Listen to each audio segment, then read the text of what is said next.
From 1845 until its collapse in 2019, the name Thomas Cook was synonymous with low-cost travel for millions of UK residents. Even though the company was profitable for over 170 years, making a profit was not the primary motive of the man who would go on to be remembered as the founder of modern tourism. Thomas Cook was born into a tiny labourer's cottage in Melbourne, Derbyshire in 1808 into a strict Baptist family. After his conversion and baptism at age 18, Cook surrendered his life to be a missionary. He became a village evangelist with the General Baptist Missionary Society. He spent his days walking from village to village, preaching the gospel, walking nearly 2,700 miles in just 1 year. At the age of 25, he married Marianne Mason, a Sunday school teacher. Both he and his wife became convinced that the abundance of cheap liquor was leading to the misery and destruction of many working-class homes, so they both joined the growing temperance movement and became teetotalers. In 1840, whilst walking 15 miles to speak at a temperance meeting, Cook came up with the idea of using the new technology of the railroad to organize tours to temperance rallies around the country. On the 5th of July, 1841, Cook hired a train to take 500 people from Leicester to Loughborough for a temperance event.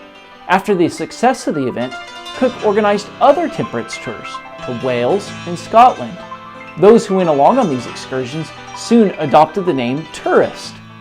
Cook worked hard to negotiate cheap fares from the railways, making leisure travel affordable for common people for the very first time.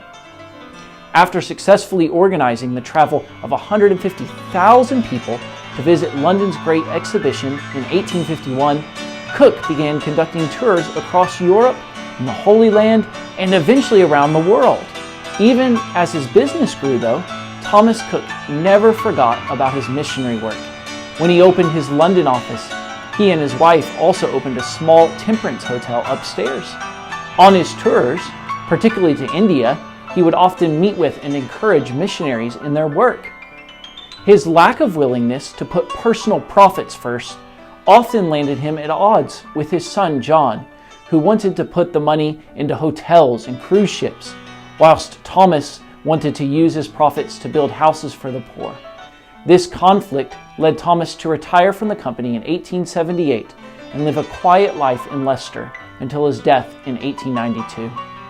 Though he was extremely successful in business and philanthropy, Thomas Cook realized the importance of our Lord's words in Matthew chapter 6.